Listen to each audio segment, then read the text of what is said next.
Welcome to the Bella Grace podcast, where we are empowering you to embrace the beautiful grace found in recovering your authentic self. And this season, we're doing that by sharing stories of people who are living a sober life and who are having fun doing it, and sharing their stories about how they got from where they were to where they are now, so that maybe we can impart some wisdom to you. So this week, we have my friend Nicole. Hello, Nicole. Hi. We met at church. I was telling Arthur, well, we were both saying that it's incredible how many people from our church community are living sober lives. Mm-hmm. And it's weird because you would just expect Christians to be sober. Right. But there are Christians who drink and have total control over their drinking. Right. And then there are Christians who struggle with drinking and struggle with coming to church because they feel guilty. Yes. And they feel shameful. Mm-hmm. And then there's Christians like us who have decided to live a sober life, and we're having fun doing it. And on the outside, you look at our lives and it looks like we are normal people having fun, drinking, partying, whatever, but we're not. We're partying, but we're not drinking. Right. Yeah. And I saw, were you at Arthur's birthday party? Yes. Okay. We were talking about his birthday party and how on the outside, it looked like a normal, like, uptown Dallas party. Yeah. It looked like you guys were, like, at a club having fun. And he's like, yeah, that bottle that we popped was some cheap, non-alcoholic champagne bottle from Target. Yeah, it really was. And I was like, but it's cool because we're living sober lives and having fun doing it. So anyway, okay, so you just got back from a really fun trip. Yes, I came back from California. We started from North California and then drove all the way down through Big Sur, all the way to Laguna Beach. Oh, yes, love Laguna. I know, it was so beautiful. And it's actually funny because, I was posting all the drinks that I was having and, people were like, oh, those look really delicious. And in my head, I was thinking, like, if only you knew they're non-alcoholic. And you can have fun without alcohol. Even your drinks can look fun. Even your drinks can be, spontaneous and all these beautiful colors. Yeah. And you're still enjoying it. You're still having fun. So I really like that. Yeah, I love being able to have, like, a fancy drink in my hand on vacation. It just makes you feel good. Yes. Makes you feel included if the people around you are drinking. Yes. But also, like, you're not missing out because you are having just as much fun with your cool little mocktail or whatever. Mm-hmm. Yeah. Yeah. All right, so let's see. How about we start with you telling us your story, how you got to where you are today. All right. Yeah. So it's pretty much started when I was a child growing up. As most Hispanics, we are raised around, drinking heavily. Mm-hmm. And a lot of it is they're drinking and listening to, Tejano, Latin music. And a lot of it's like they're drinking because they're heartbroken. Yeah. Or they're experiencing some sort of heartache or pain. Mm-hmm. And so in order for them to handle those emotions, those feelings, because of the whole machismo, perspective, they can't express those feelings. So what they do is they suppress them and they numb them with alcohol. And so I was raised around a lot of alcoholics. My family comes from generations of alcoholics that actually, a cousin of mine recently, he was very young, in his early mid-30s, he passed away from psoriasis. Mm-hmm. And he was so young, so full of life, but he never lived a day of his life without drinking. I don't think he was ever even sober. I think he was always just drunk. Mm-hmm. And it's sad to see that he left a beautiful family of 3 kids, who one of the kids has their own kid behind, because, he had so much life in him still left. And that was taken from him because of alcohol, because, the emotions and the feelings that he had in his life, throughout his life, he couldn't process them. Instead, he had to numb them with alcohol. So, growing up, I was pretty much around a lot of alcoholics, and we my parents, when I was maybe like 4, I was very young, they split up. And I look at it like almost at the splitting of the veil when Jesus Christ is resurrected from the tomb, because I don't know if you recall that in the scripture, but it mentions about when there's that huge earthquake, it causes a lot of people in their graves to rise up, and it also causes the veil, which in the scripture it explains how thick that veil was. And in order for it to be torn in half, it would literally be a miracle. And in that moment it split. And so that's how I imagine when my mom and my dad split, that it caused the world to shake, at least my world and my whole family's world to shake, and it opened the door for sin. And a lot of it was for that sin of alcoholism to be invited into their generation, which was me and my siblings. And shortly after my parents split, lots of things were invited in my home. The enemy was pretty much took over my home. I looked at it more of like my home suddenly turned into darkness. And a lot of things were invited in, alcohol at a very young age, drugs, lots of abuse, lots of violence.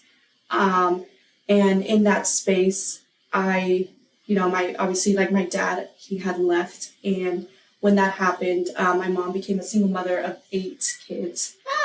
So there was 8 of us. Yeah. I had 4 brothers and 3 sisters. And when my mom became that single mom, she pretty much had to work all the time and was hardly ever home. So all the parental supervision was out the window. Yeah. There were no parental guidelines whatsoever. No. It was just like, okay, I love my family. I love my childhood. There was a lot of great things about my childhood that it taught me. Don't want to dismiss any of the good parts, but I look at growing up my childhood home as more of like, I kind of compare it to how hell would look. Yeah. Because no one's like running anything in hell. Yeah. Everyone's just, running around, running amok. Exactly. And there's no rules. Yeah. It's just like chaos, like what do we do to like cause more violence? What do we do to cause more chaos? I'm just picturing like the little minions like running all over, just like starting little fires everywhere. Yeah. And like, and they're all having fun. They're like, what else can we get ourselves into? Yeah. So that's how I imagined it. And a lot of curiosity, a lot of like, hey, what can we do? And there was no guidance, no parentals there. So because of that, my siblings also had feelings, and they were also not paying attention to them or being guided into how to navigate those. So they got into things like drinking at an early age, testing out different substances, and eventually found themselves in gangs. And with that came a lot of violence, a lot of things being invited into the home that me as a 5-6-year-old shouldn't have experienced. But it is what it is. And in that moment, I was exposed to a lot of things that I shouldn't have at such a young age, like sexual abuse, a lot of not only sexual abuse, but like physical abuse, emotional abuse, on top of because of all of this, because there was no guidance, because there was no like parents like watching us. And on top of that, I also had to deal with like a parent who was also heartbroken, but did her way of numbing was to work. Yeah. Was to just distract her brain from the pain she was enduring, because it was essentially a heartbreak, and she still had to provide for her kids. She couldn't just say, hey, I'm just gonna like focus on my feelings right now. Yeah. My mom wasn't rich or didn't have money enough to be heartbroken. Yeah. You just gotta pull your bootstraps up and go. Yeah. Yeah. And so that's what she had to do. when I was in this environment, I remember that I like as a child, I told myself like, man, I can't wait till I grow up. I can't wait till I become an adult so that I can move out, so I can finally like put matters in my own hands and get out of this space I was in, because in that time it felt like just darkness, and it didn't feel safe. It felt very much like I was always walking on eggshells, and things were always out to get me. So when I finally became an adult and turned 18, it was time for me to go off to college. I remember growing up, my mom always said like, hey, like, make good grades, do good in school, don't get into trouble. And if you do all of this, when you, get out of high school, you graduate, you can get, go to a good college and they'll fund it and all that stuff. So keep doing good in school, and eventually like you're going to be able to do whatever you set your mind to. So I pretty much, believed it, and I mean, I still do.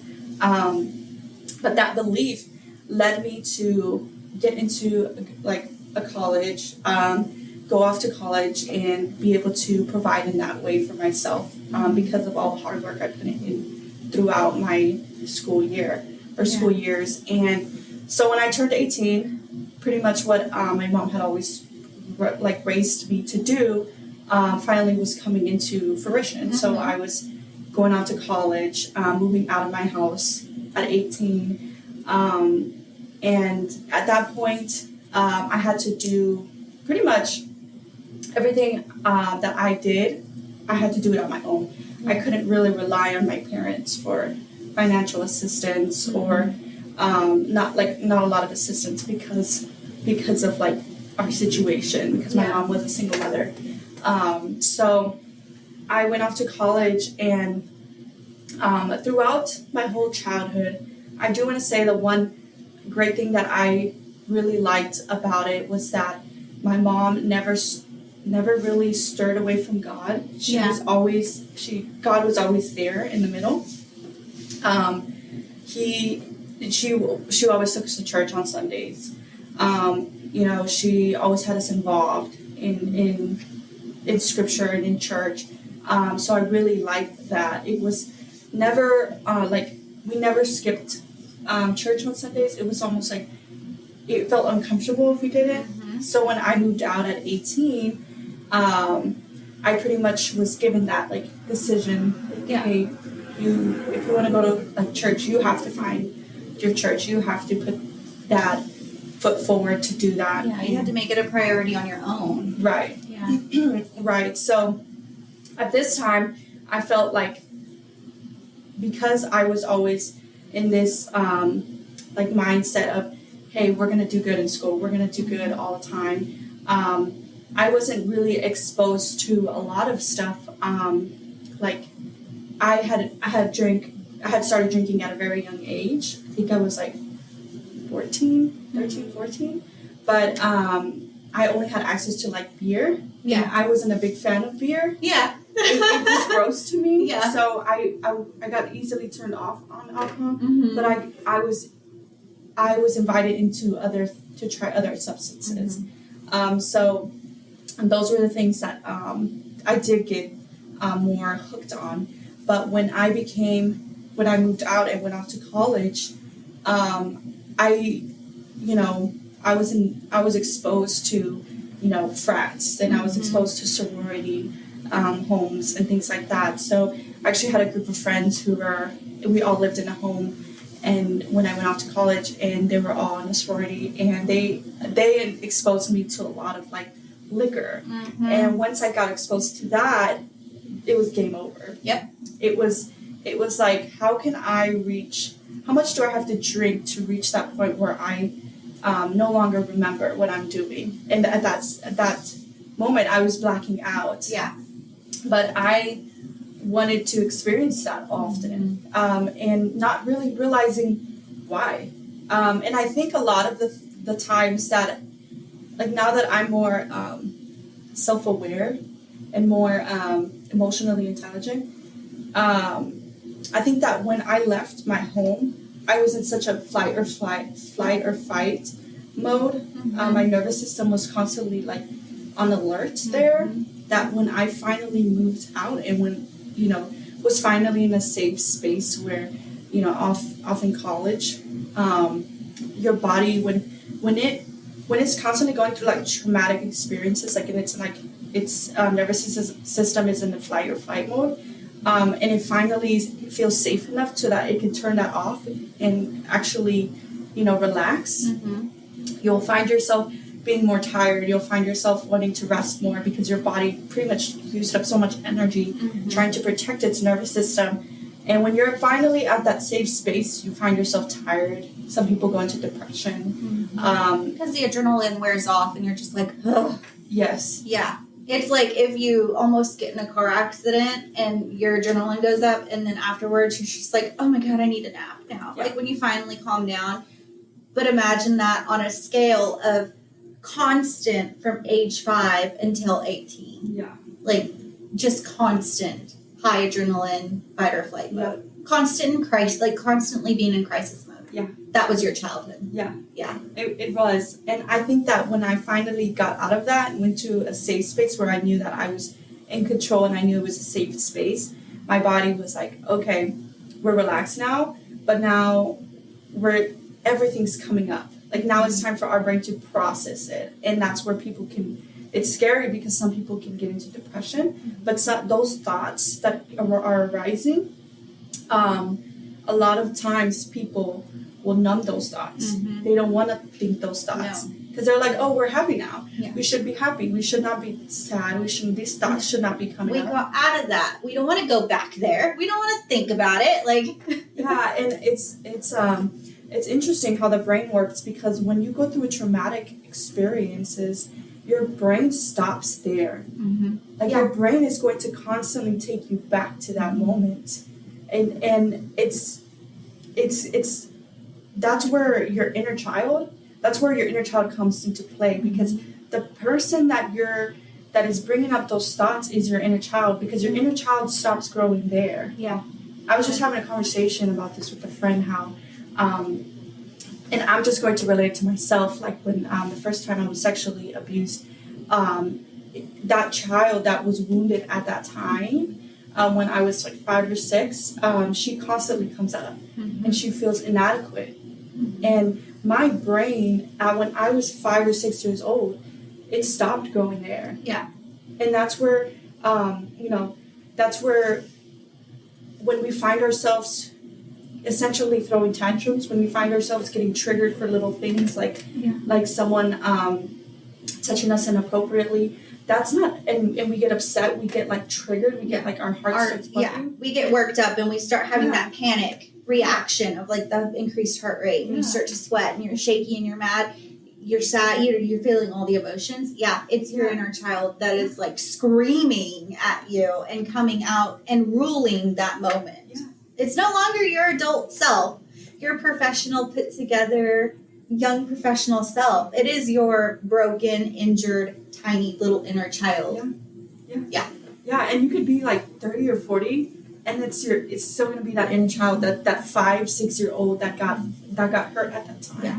And every experience you have after you experience that hurt, your brain uses that hurt as a measuring stick almost. It's like you meet new people and it's like, oh, but they might hurt you like that person did. Yeah. Or you try to do something different or new and your brain is like, oh yeah, but remember, you were abused.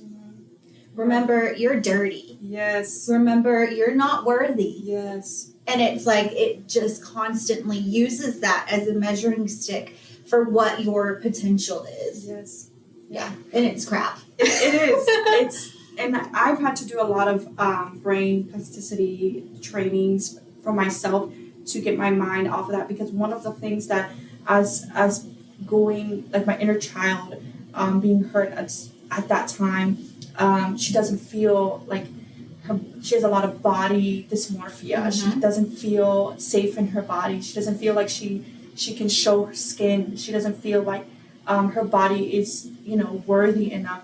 So I actually do this thing where I have a picture of a 5-6-year-old me in front of my mirror in my restroom, and I do positive affirmations of my body, and I will tell her like, you're beautifully made.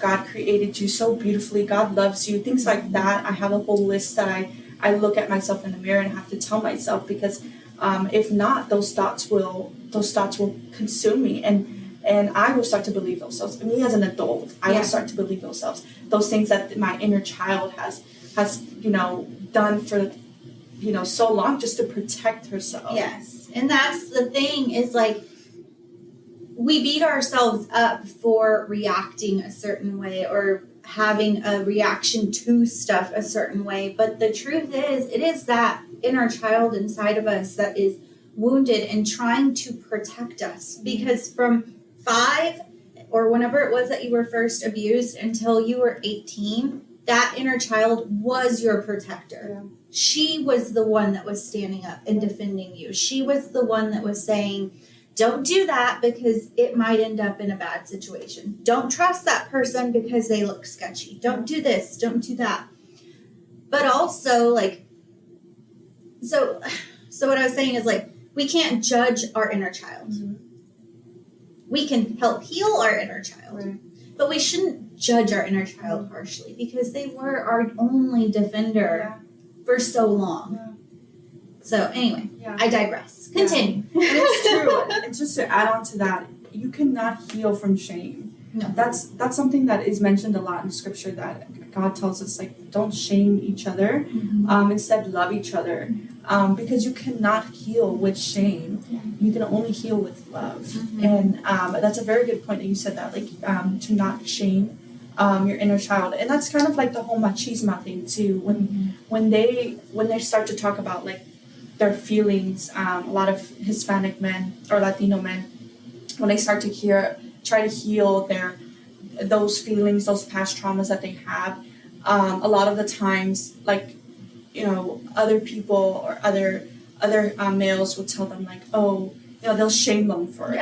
We don't talk about our feelings. What are you? Exactly. Yeah. And that shaming is what holds us back from healing. And instead, we should be pouring love into them and being supportive, because that's what pushes them to that next level. Yeah. To reach, to ultimately reach that whole healing process. Yeah. I think about, like, my own brother and me, like, when we were messing up, like, and I could not be more proud of my older brother and how far he has come.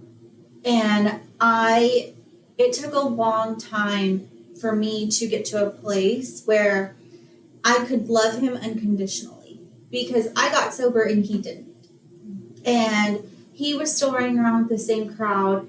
And every time he came around, he brought those people back into my life. And I was sober and I was trying to live a sober life. And it was just drama. And I was like, look, I can't love you in my house, because it was just, I was shaming him for being what I used to be. And so I finally, I went to church, prayed about it, and I was like, look, I've got to step away. And for almost 10 years, I loving my brother from a distance. And I did. Like, I prayed for him. I loved him. I rarely saw him, but when I did, I was able to show him nothing but love. But I made sure that I, kept our visits very short.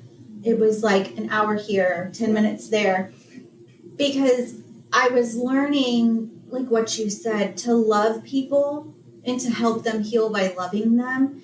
And now my brother is sober and thriving, and his life doesn't look like anybody else's life. He has a very unconventional life, but he is the happiest he's ever been. And I see him laugh, and I see him smile, and I see him finally in a good place mentally. And I'm like, thank you, God, for showing me how to help someone with love rather than shame. Yeah. Yeah, and I love that you just set that boundary and you put yourself first, but also put him there next to you, because you're right.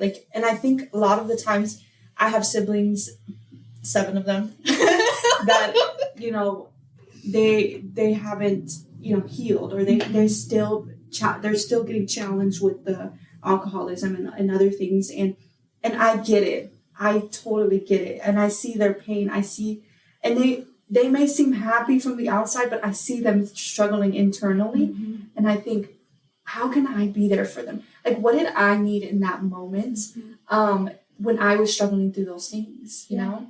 And I love how you still prayed for him. You still poured love into him, but you also kept your distance. You protected yourself in that way with those boundaries. And I just admire you for that, because I'm kind of in that space right now with some of my siblings, and I love my family. You know, our relationship and our bond is so tight, but I've also had to, you know, break that bond a little because, you know, it's not necessarily that I can't be around them. Mm-hmm. It's just that I know that my limit. Yeah. I know that if I go and, you know, go like clubbing with them at night, that I know that I wouldn't be able to, not necessarily hold me back, but like, I know that's not a space that I'm comfortable in anymore. Mm-hmm. Yeah. And there's no reason to tempt yourself or to even be uncomfortable. Yeah. There's no reason to be uncomfortable. Like, you've spent time and energy building this life that you have. And it's not that your siblings don't care enough about you to not drag you. Yeah. And I used air quotes for anybody that's not watching, not drag you, because they're not really dragging you. But, you know, like, some people might say, well, if they really loved you, then they wouldn't ask you to go to the club. Right. Or they would just stay and hang out with you at the house. And that's not the case. Mm-hmm. It's just, you can make that choice. And there's no reason to be uncomfortable. You don't have to be. You can set boundaries, and no is a full answer. Like, you can just say, no, like, I don't want to go. We'll hang out until it's time for y'all to go, and then that's it. Yeah.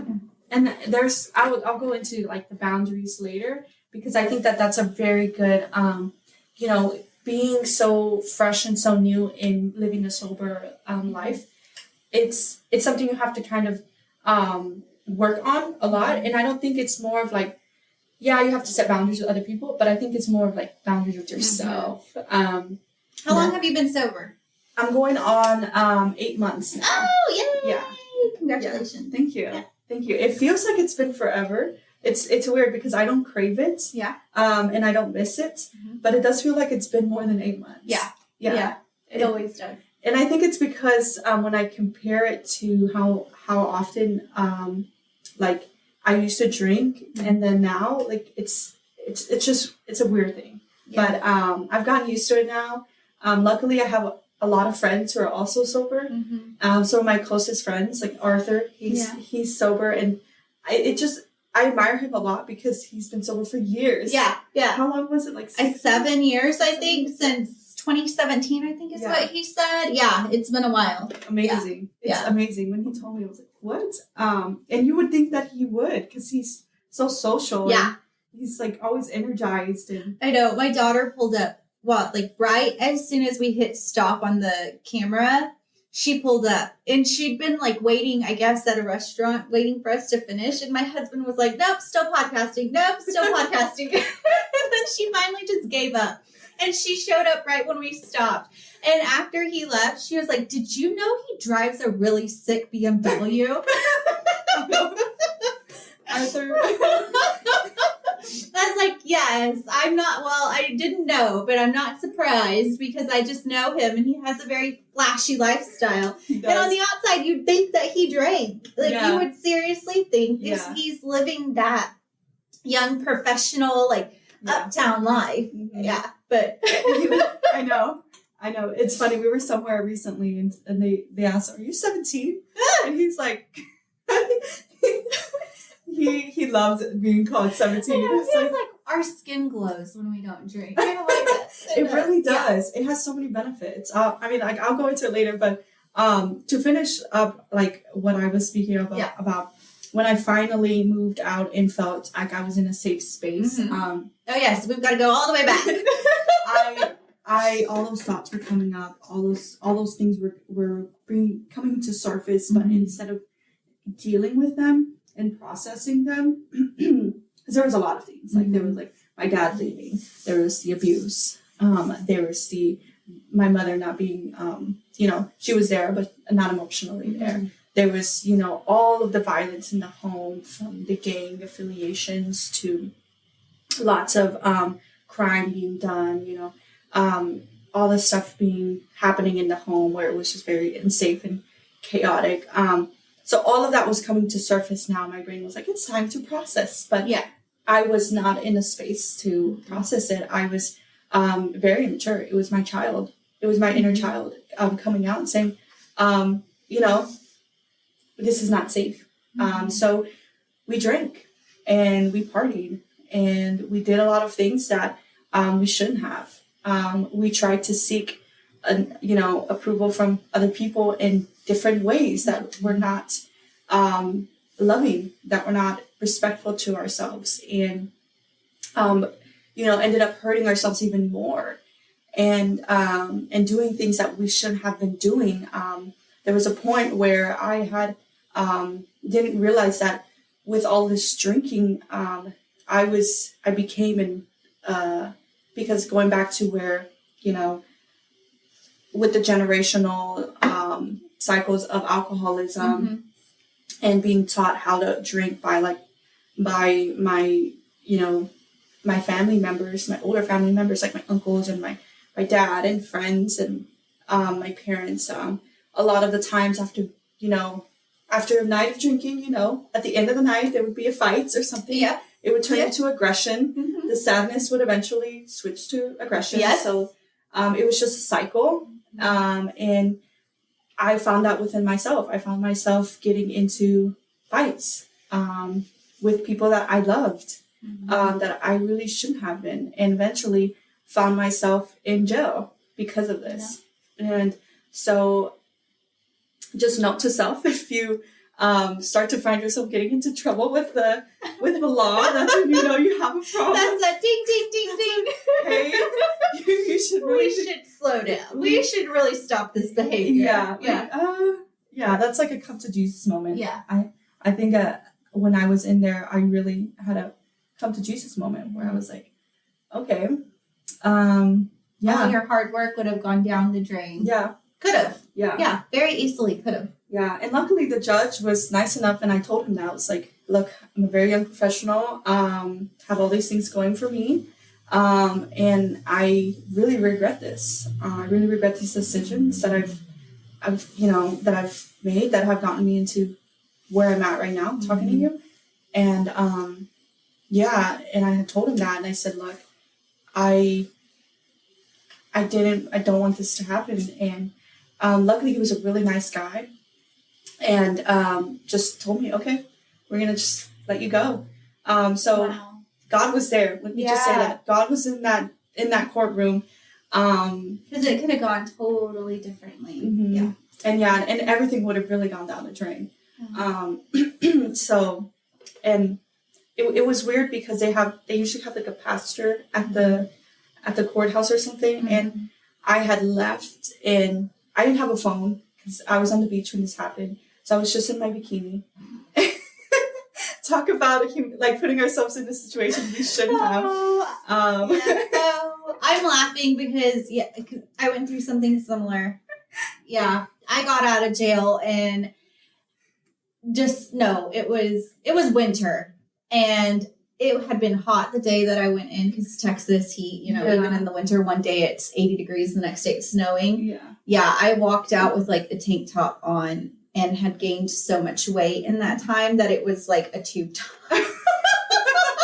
So totally relate. Anyway, go ahead. So I felt that, and I was out there, and when they tell you to like get out of jail, like literally like leave. Yeah. They're like kind of rude about it. They're just like, get out. Like you can leave now. And they give you whatever you bring in, but because I was on the beach and I just had my vase, it was just that. And so So I'm out there and I didn't have a phone to call, and I asked them, like, can I borrow a phone? They're like, no. Yeah, you crazy person. You used your minutes when you were calling them at, inside. And I said, okay, well, I guess I'm just going to wait here, Yeah. And in that moment, I felt so alone. Like, wow, like, God, you really isolated. You really put me, like, and I know this is God allowing my sins to, like, he's allowing me to suffer from the sins that I put myself into and the situations that I put myself into. So I just said, okay, I deserve this. Let me just sit here, and I'm not even going to cry about it. Let me just sit here and really think. So I'm sitting there, and this precept in the courtroom comes out, and I remember just being so thirsty, and he asks me, do you want some water? He comes, sits next to me. He's like, you want some water? And he gives me water. And we're just talking. He starts talking to me about God. And it is the most humbling thing ever. He asked me, do you know who God is? And, how much he loves you. And he doesn't want to see you this way. And he's just telling me all these things. And I felt so ashamed.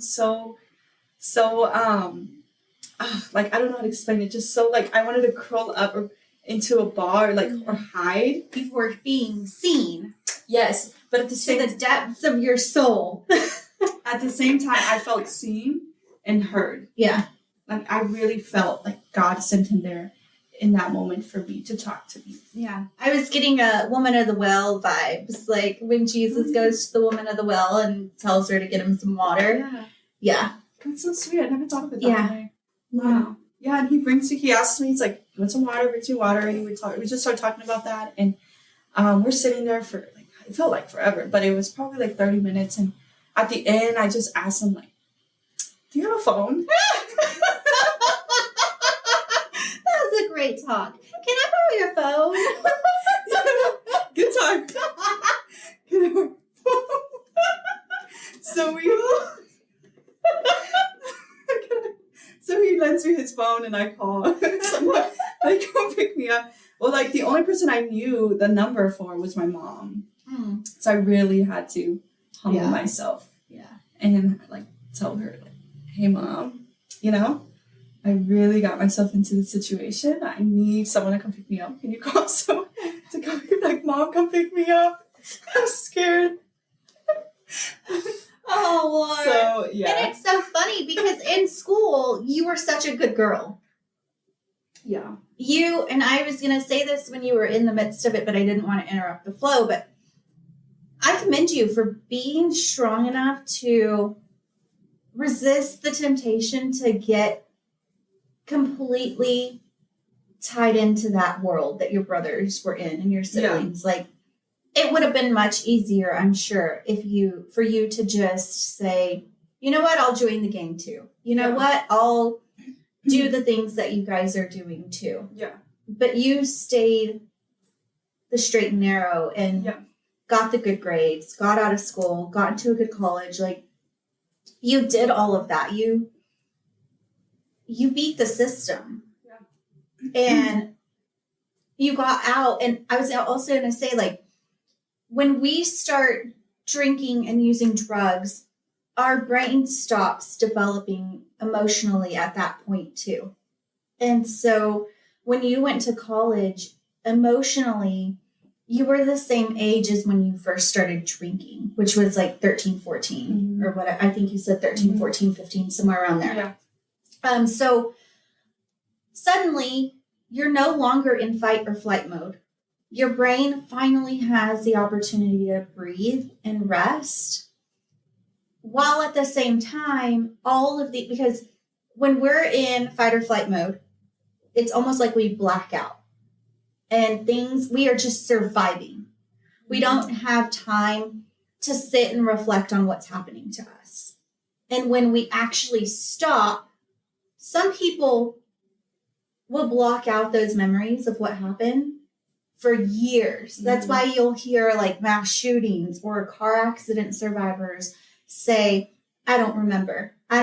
They repress those memories, and it's a defense mechanism. But for some of us unlucky people, those memories do come back when we are finally resting It's like, oh, you want to rest? Just kidding. Here's all the memories of all the crap that happened to you over the last 10 years. Yeah. And those memories come flooding back. Yeah.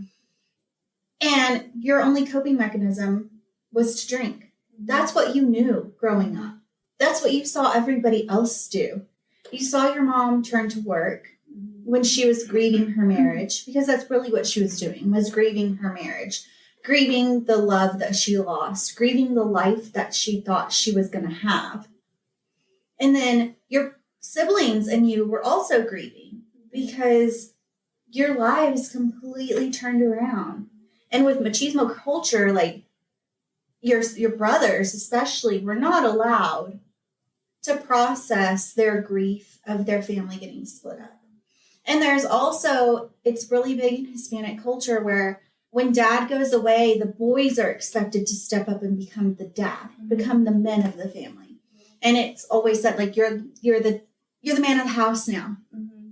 And to dump that on a kid's shoulders is huge. Like, that is a huge burden to hold, especially when mom is working 24/7 and they're boys themselves. Like, I don't know how old they were, but not old enough to be men, not old enough to raise themselves and 7 siblings, not enough to have to try to provide for what your mom couldn't, you know? And I'm sure that was part of their reasoning, maybe, like some messed up, you know, backwards reasoning. They thought, okay, well, we can join this gang and help provide.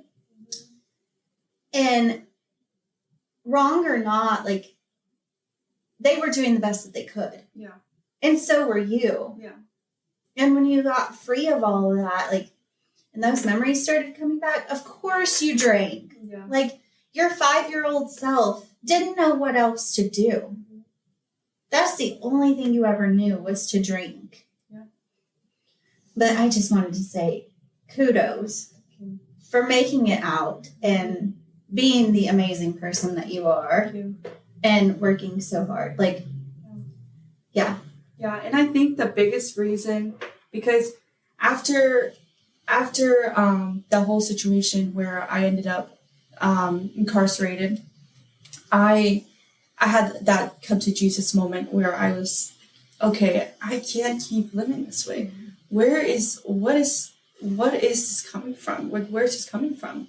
And, you know, shortly after that, I had worked for this company who, it was a technology company, and I had pretty much climbed up the ladder at this company where I was working with the executives. I was assisting the CFO, doing all of, you know, the day-to-day duties to assist that executive and presenting in front of all the executives and all the DAs, and pretty much had made my way up and was making a substantial career of my life and doing really well for myself for that age that I was. I think I was like 22, 23-ish. So I was fairly young, in my early 20s, and I had climbed my way up the ladder. And even with all of these accomplishments that I had, I found myself thinking like, okay, like, I know there has to be more. Mm-hmm. Because at this time I was also becoming a figure in San Antonio. I was a part of the San Antonio Women's Chamber of Commerce. Mm-hmm. I was the Hispanic Chamber of Commerce, and I was a young leader, is what they were telling me, a young aspiring leader.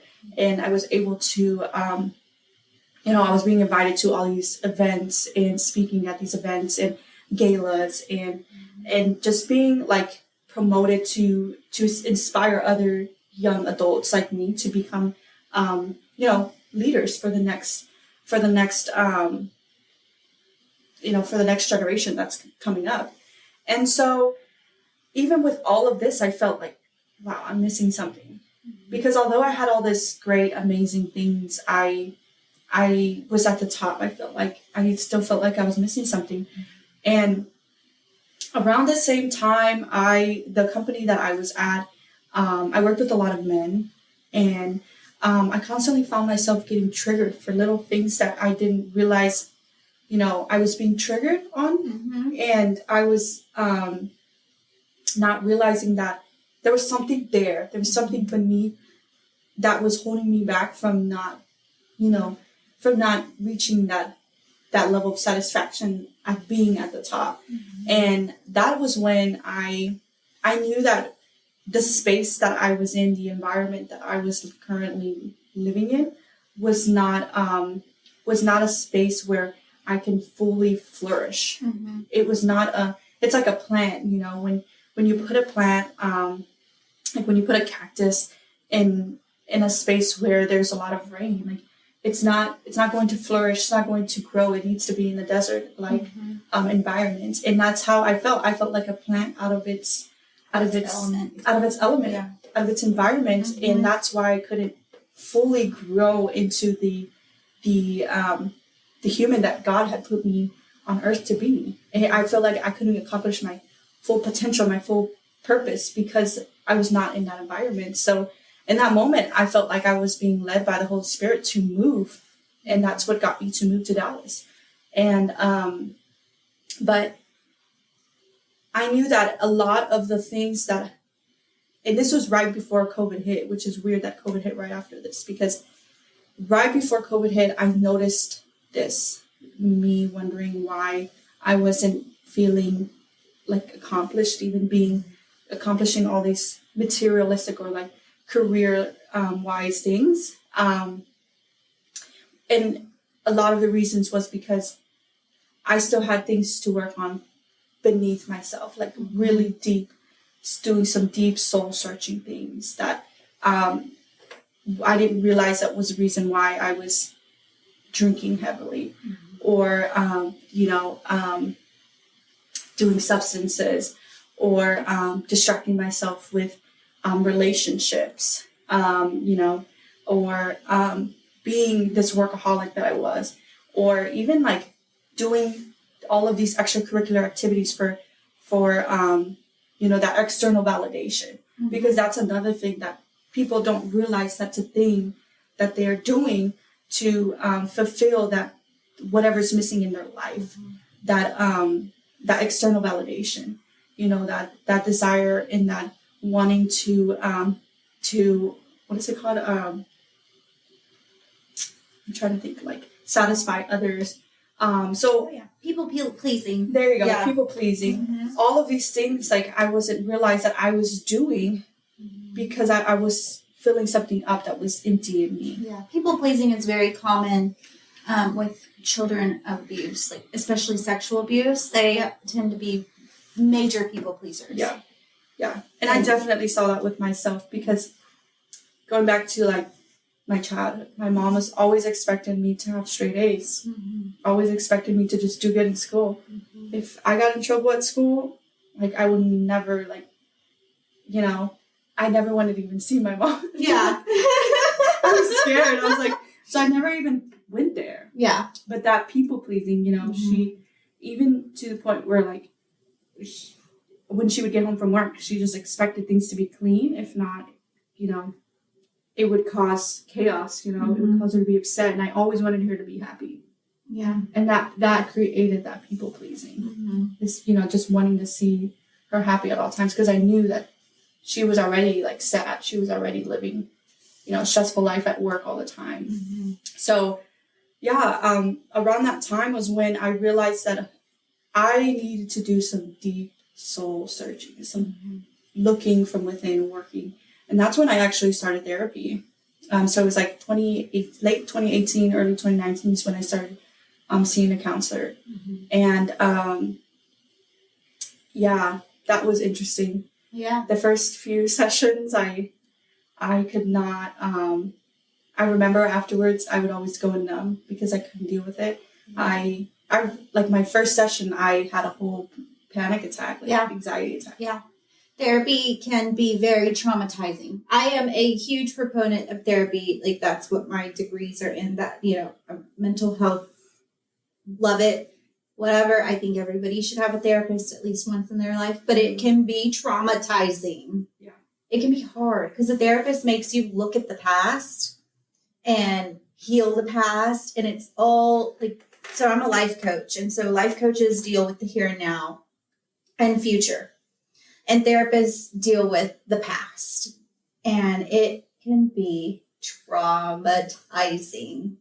Yeah. They ask you to go places that you don't want to go to because you've worked your entire life to keep those nice and hidden and locked super tight. You don't want to unpack those boxes. You don't even want to look at them. You don't even want to go to the part of your brain where they exist. Leave those there.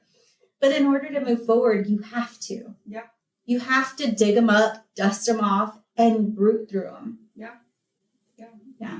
And it's actually interesting because you don't realize your brain's actually like processing them when you're asleep. Mm-hmm. That's where like nightmares and those dreams, those bad dreams come up. But you know, you're just constantly suppressing them when you're, you know, actually conscious. So I've experienced that a lot, you know, the bad dreams, and it all makes sense now that I'm aware of it. Yeah. But it makes back, you know, all the bad dreams, all the things that I used to dream about and go through when I was asleep. It's weird how now I'm like, oh, that's what was happening. Yeah. And did you know that alcohol suppresses your dreams? Mm-hmm. And so a lot of people will say, oh, well, I'm drinking so that I can get some good sleep tonight. But your brain needs dreams to actually regenerate itself and to actually get good rest and to actually like regenerate and refresh you so that you wake up feeling refreshed and awake and alive and ready to go. So when you drink and you repress those dreams, you're actually giving yourself worse sleep. But we think it's better sleep because we're repressing the bad dreams, the nightmares, the whatever. Like, yeah, when I'm super stressed out, like I know because I have snake dreams. I'm terrified of snakes. Like I can't even see a snake on the TV because it makes me want to puke. I'm deathly afraid of snakes. And so like when I'm stressed out or physically hurting or just going through something, I know because I will have nightmares of being thrown in a pit of snakes or I'll have like whatever. And so I know if I'm like repressing something during the day because at night I have those snake dreams. Yeah. Wow. Yeah. I didn't realize you were afraid of snakes. Very afraid of snakes. Like, it's bad. It's really bad. Like, I can't see them on TV. I can't, like, no, like, it's really bad. Did you have a bad experience before? I've always been mildly afraid of snakes, but in 3rd grade, they brought that, like, giant yellow albino snake to school, and the teacher forced me to touch it, and I was, like, hiding, and I was 8 years old. And I'm like hiding in her like boob, basically, like trying to hide my face. And she grabbed my hand and made me touch the snake. And I threw up on her. She deserves it. She deserves it. But ever since then, like I am terrified. I crashed a golf cart when I worked at the golf course because there was a snake on the trail.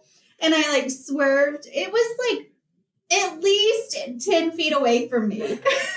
At least. Not the 10 feet.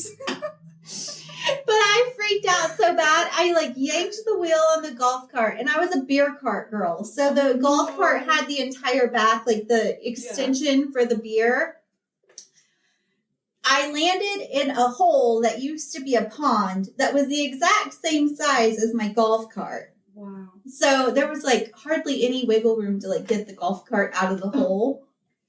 I don't know. I freaked out. Next thing I know, I'm in a hole 6 feet down. And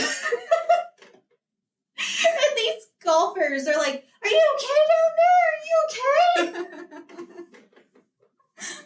That's hilarious. I had to like climb on top of the golf cart, and then they like pulled me up, hoisted me out of the hole. And somehow they got the golf cart out. Like, I don't even know how. I don't know. I, like, blacked out. I don't remember. All I could think was, I can't afford to pay for this golf cart because I was a single mom in college. I was like, there's no way I could pay for this golf cart. And I promised that snake was probably only, like, 3 feet long. Like, it was a tiny thing. But that's how afraid of snakes I am. Yeah. So, anyway. Wow. Yes. Like when there's one on the TV, I will literally like scream. I got so mad at my husband one day because they were watching a show and he knew that in the credits there was a snake and he didn't tell me. And I was talking to him as I'm walking into the living room, and instead of like pausing the show or telling me there's a snake coming, he just like lets me walk in the living room. I'm like, ah! And I like claw my eyes out and like fall to the ground, like panicking. Well, now I know. Yes. I'm glad I asked. Yes, it is that bad. It is that bad. My daughter thinks it's hilarious. I'm like, it's not funny. Like, I have full-on panic attacks. Like, I want to throw up. I have thrown up.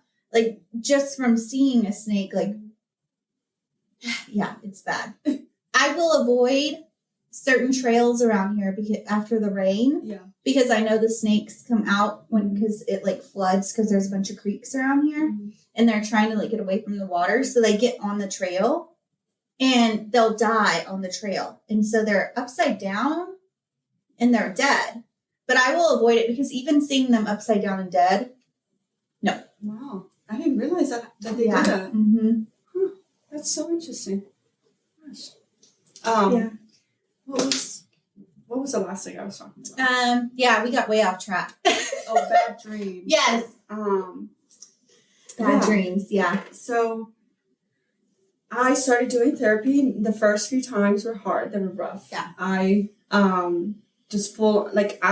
there was a session. It's actually funny, and now I think about it. My first counselor, God bless her soul, because I remember one session I was just crying. Mm-hmm. And it was the ugly cry where you're like, you know, like, yeah. And I was trying my hardest to talk. I just could not. But I think after a few months of just those sessions, I was finally able to open up. Yeah. It was hard. It was like my inner child was like suppressed for so long that she was finally like let the floodgates out. Yeah. And after a while, after she felt safe, she was, allowing herself to be exposed a little. Mm-hmm. But it was very uncomfortable. Even as a woman, it was very uncomfortable to open up about those things. And it was hard because there was a lot of change going on in my life.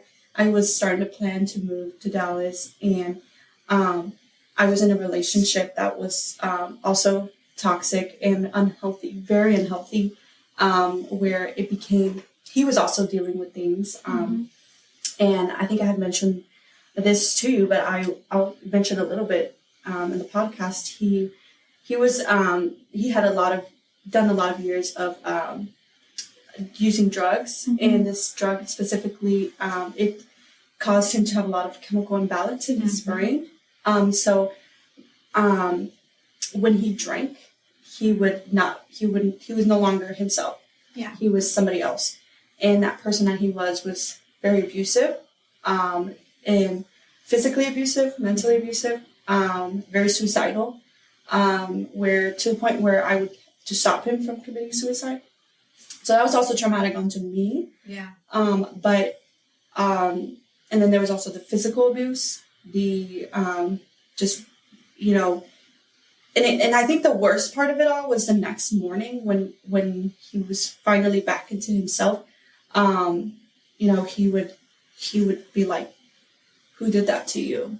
And he was always surprised to hear that it was him. And when he finally came to realize that it was him, he felt so sorry. He felt so sorry. He was very apologetic.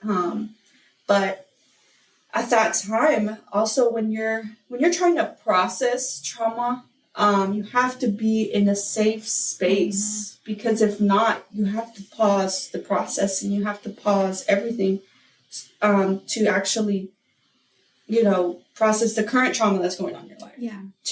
Because at that time, your brain switches back into flight or fight. Yeah. And mode, and it's like, okay, we're in chaos. We're in the storm again. We gotta protect ourselves. So everything else right now is at pause. So we're not safe right now. And when I moved to Dallas, that's when I the first few months here, and even before, that's when all of that was shifting, where I was, I had to pretty much pause my healing, my processing of my PTSD that I had from my childhood, and just handle what I could at that moment. So yeah, around this time, I think I dissociated a lot with learning about the brain, because I was doing a lot of research on my own, doing a lot of studies, also growing my faith with God, like just trying to build my relationship with Him. And by the grace of God, I got out of that relationship. And after that, I realized, actually right before that, I realized that because alcohol was causing him to become this person that, to switch like faces for him, I became so unattractive, so turned off by alcohol, that I slowed down to prevent him from drinking as well. And that it was when I started to slow down. And I think that was in 2021. It was when I started slowing down on drinking. And when finally got out of that relationship, which was another whole chaotic scene, I slowed down a lot on drinking. And this is like the only times I drank was when I was either on vacation somewhere, or I was celebrating like a friend's birthday, and I would only have like maybe one drink, which is weird to see, because I come from generations of drinking and like heavy drinking, and by heavy I mean like shots of tequila was how I drank. So yeah, around that time I slowed down a lot, and eventually I hadn't picked up a drink in a while, like months. It'd been, I think, like 5 months that I didn't pick up a drink. So I had told myself, like, all right, this isn't something that clearly like I'm not attracted to or being inclined to drink. The only really time I would drink was, and I started to like, I gave myself a time to see, or let's see when we actually drink. Right. And a lot of the times was like either when, like I said, when I was on vacation somewhere, and like my friend would drink, or when I was at a celebrating something, or when I was with my family. Yeah. And because that's how we bond. Yeah. That's how we just, that's our thing. Like taking shots it's just our thing. And trying out different tequilas, that's our thing. So, and my family, they live hours away from me, 4 to 5 hours away from me. So I don't see them as often because I live here. And the friends that I do have here, my closest friends, they don't drink. Yeah. So I just thought, like, this is something that I don't really need in my life. And I feel it in my heart that I live a better life without it. As I've seen the last few months, the last year or so, that clearly this is something that when I invite it in my life, the enemy uses it. Or when I've had it around me, the enemy is there. Like it's like an invitation for him. So, yeah, that's pretty much the initial thoughts. I was actually also doing a study with my counselor at this time. He had told me, he had pretty much told me, because I was also struggling through depression, a little bit of depression episodes where I was like isolating myself. I was just wanting to sleep. And this was after my relationship ended, because mind you, I was going through flight or fight at that time. So finally, when I got out of the relationship, I fell down that path again of, we're safe now, but now our brain wants to process everything. Our brain wants to, really open up those wounds again. And the first things that were, that came out were, of course, the relationship and all the abuse and all the stuff I experienced with him. But then after that, it was like, now our childhood. now all the stuff that we had with our childhood. Yeah. And so It's like, good job. Now let's work on the hard stuff. Exactly. And so when that happened, of course, the way I handle things is I just want to sleep. Mm-hmm. I just want to isolate. I just want to lay in bed and do nothing. Mm-hmm. That is how I cope with these things. Yeah. Especially because I wasn't like, I mean, I was drinking still at that time, but I wasn't like, going out partying, all the time, like not being sober at all. Like I was being sober. But yeah, I wanted to numb. And some of the ways that I numb is sleeping and just resting and isolating, not being around people. Because that's a side of me that I don't want people to see. For the longest time, I did not want anyone to see me that way. Yeah. So sad, broken, and unable to cope. Mm-hmm. Because on the outside, you're a strong, capable, successful woman. Yeah. Not broken, not unable to cope. No. Yeah. Yeah. And so you spent so long building that persona. So of course you don't want anybody to see it. Yeah. No. Yeah. And it's amazing because I have some amazing friends now that I can show that side to me. And they love me like both ways. Yeah. They love seeing the business successful Nicole, but they also love seeing the broken, the abused, the sad Nicole. So yeah, I really love that God's blessed me with those friends because they get to see both sides of me, the good and the bad. And it's not that it's bad, it's, I guess I want to say the ugly. Yeah. The ugly. Because it is, those parts are not, they're definitely what society perceives as ugly.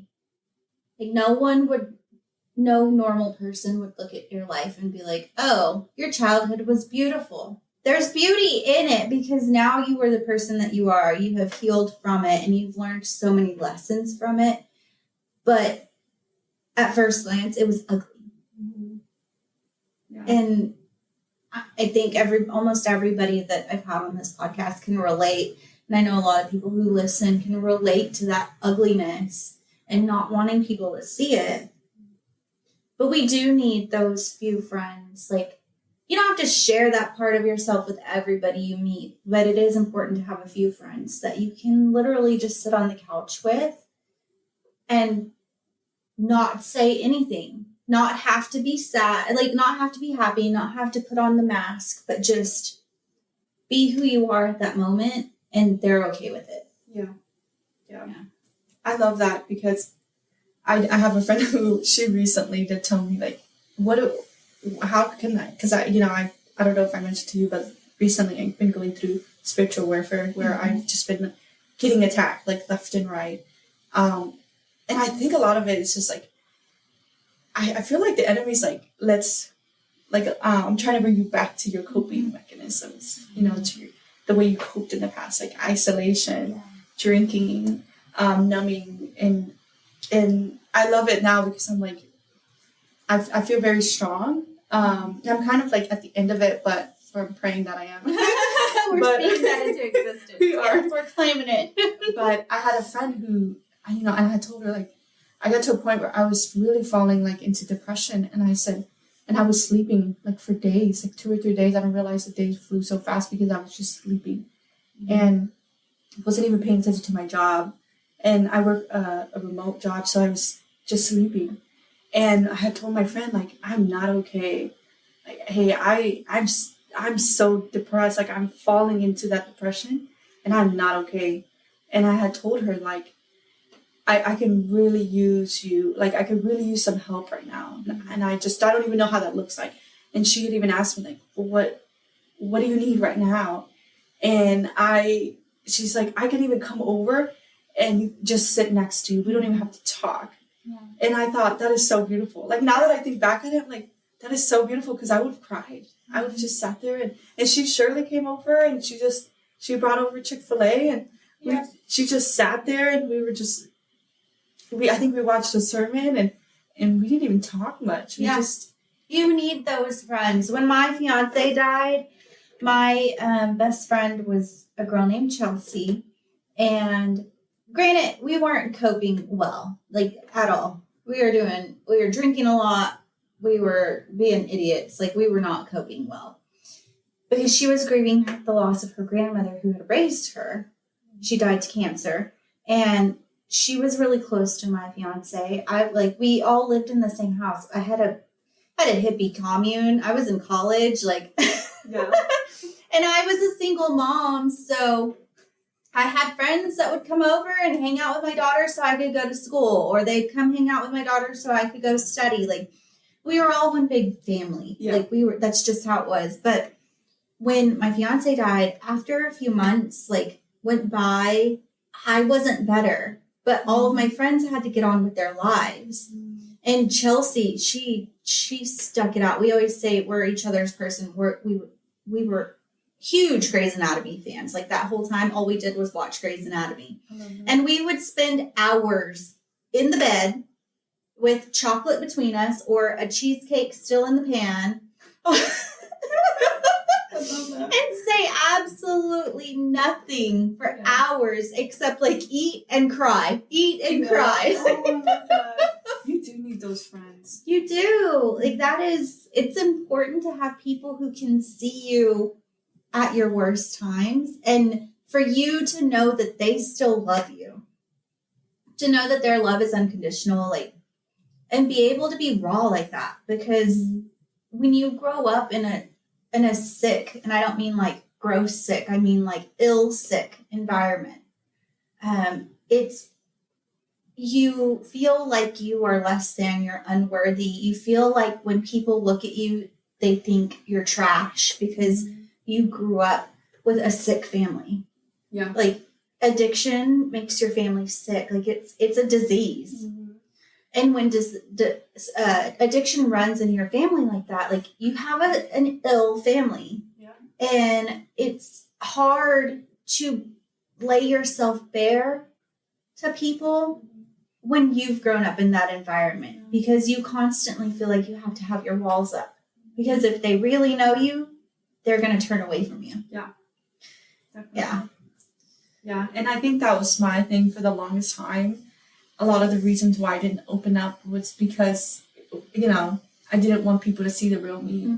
And a lot of times I see that with a lot of people, even some of my friends, there's a lot of surface level relationships because they don't want people to see their true self. They don't want people to see that quote unquote ugly side. Yeah. And for me, I think it's beautiful. I think that's what makes people into who they are. People, and I thought about this a lot. You said something earlier, when people see you, they don't see that side of you. And it's true, because for me, people see me and they see my successes. They see, they see the Instagram Nicole. They see just the travel Nicole. They see the good looking, the successful one, the one that has a good job, the accountant Nicole, all this stuff. But they don't see the other side. And it's actually funny because I've had, when I like to tell people just to humble them. I wasn't raised in a good environment. I'll tell people sometimes, I come from a single mom of 8 of us. Yeah. We were raised in an apartment, in a home that was smaller than my apartment that I have right now. We were poor. I was raised really poor and in a very unsafe environment. It was not pretty. And they get so shocked to hear it. They're like, "What? You? You look like you come from a successful family, from money." And I'm like, no, honey. No. What you see here is I made this. I've created this. This was a lot of work. It was by the grace of God. I'm here because of Him. But this is because I used to be very cynical. I used to be a lot of the things too. When you're raised in such a ugly world, your lenses, your perspective changes on the whole world. You think everyone's out to get you. You're very cynical. You're very not nice. bitter. Yeah. And I found myself in that space. My late like early adulthood because of that, because I had a lot of I was very wounded, and I had a lot of unresolved trauma.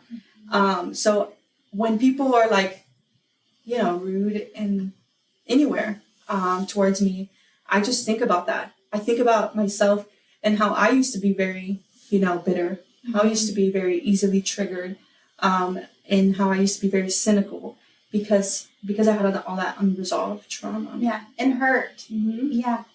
I was working with someone, and we were talking about one of the issues that she came to me with was her temper. And we were talking, and then we started talking about how her temper is really fueled by her fear. Mm-hmm. And so I told her, I was like, when you start to get mad and you start to feel, because when we get mad, we can feel it. You may not be aware that it's happening, but if you stop and start paying attention, you can feel when you're getting mad. Yeah. Like the bottom of your feet start to tingle, or the back of your neck, or your hairline starts to get hot, or your heart starts racing, or your mouth dries up, or your eyes, well up with tears. There's something that you feel when you start to get angry. And if you stop and start to notice those things, then you can stop and ask yourself, like, what am I afraid of right now? Yeah. Because fear is what fuels anger. Yeah. And if we could stop and ask ourselves, what's really going on? Then we could uncover that hurt in the past, that traumatic event, that was something that led us to be afraid of what is happening to us right now as an adult. Mm-hmm. And take control back from our inner child, like you were saying, because that is the one that is throwing the temper tantrum right now because they are afraid of something that's happening right now because of something that happened in the past. Yeah. And if we could just stop and ask ourselves, like, what am I afraid of right now? What is going on? Maybe we could start to uncover those things, but also, like, when you do, like you were saying, interact with someone that's pissed off and being just bitter at the whole world, what are they afraid of? Yeah. If you can, like, see them from that lens of love, of like, oh, this is just a scared, sad, fearful little kid manifesting itself in this grown adult that's about to scream at me, and have some empathy for them. Like, can you imagine how different our world would be if people viewed anger from that lens of like, oh, let me empathize with you because you're just a sad, scared little kid, like lashing out at me right now. Yeah. Our world would be such a different place. Yeah, exactly. And I think, oh my gosh, you brought up something that I really wanted to talk about. I think about my parents a lot because I was so mad for a long time at my parents. Yeah. At my dad and my mom for like splitting up, for not just sticking it through. I was mad at them for, just allowing all this stuff, and I blamed them for a long time. I blamed them for, my abuse, my sexual abuse. I blamed them for, the alcoholism, all that stuff, like, all the violence and stuff in my family and my childhood. And I remember going to therapy about this, and me and my therapist working on this for the longest time. And I learned it first with my dad. Like, we worked on my dad first, and then we worked on my mom. Mm-hmm. But with my dad, that's when I first learned it. And she pretty much told me, like, hey, your dad could only love you, like, your parents can only love you in the way that they were loved. Mm-hmm. And there's a 5-year-old or like a 6-year-old or whatever year old, like a child that lives in them that is also wounded from their parents. Yeah. And the way that they were loved at that time as a kid is the only way that they can love you. Mm-hmm. And I try to tell my siblings this all the time because I have they're like, oh, I don't know why, mom doesn't support me in this way, or, mom or dad doesn't love me like this. And I'm like, it's because they don't know it. They were never taught how to. And actually, there's a wounded inner child that lives inside of them too. Just like you're talking to me and telling me this, that's not you, adult, you telling me this. That's your child that lives in you telling me this. Yeah. How do your siblings take that? Do they like eyes glaze over? Are they like, you're stupid, like whatever? That's crap. They're throwing a tantrum at that time, and I'm aware of it. And I try to just love them at that time, but I do try and like slide some like wisdom in that. And that's when I say that, but doesn't hit them. Sometimes when they're talking to me, like, and I know it's the adult then talking to me, they're not throwing a tantrum. I will tell them like again. But for the most part, it goes over them. Yeah. They're like, I don't want to hear that right now. Yeah. I'm like, I get it. You know, you just want to hear, I love you, things like that. But they want to be pacified because, again, it's the inner child that's, yeah, exactly. Yeah. Exactly. But, all right, so that was part 1 of Nicole's episode. Hers is also a 2-part episode, so I hope you will come back next week to hear the rest of her story. Next week, we are going to dive into the effects that she felt for days after she would drink, and how she felt and how it helped her quit drinking and decide that she didn't need alcohol anymore because she wanted to begin control of her mind, her emotions, and her body. And then we talk about how she lives a fun, sober lifestyle. And we also dive into the importance of educating our kids on drinking and drugs. So I hope to see you back next week. I can't wait to see you. Until then, be well, be kind, and may you find some joy this week. Bye.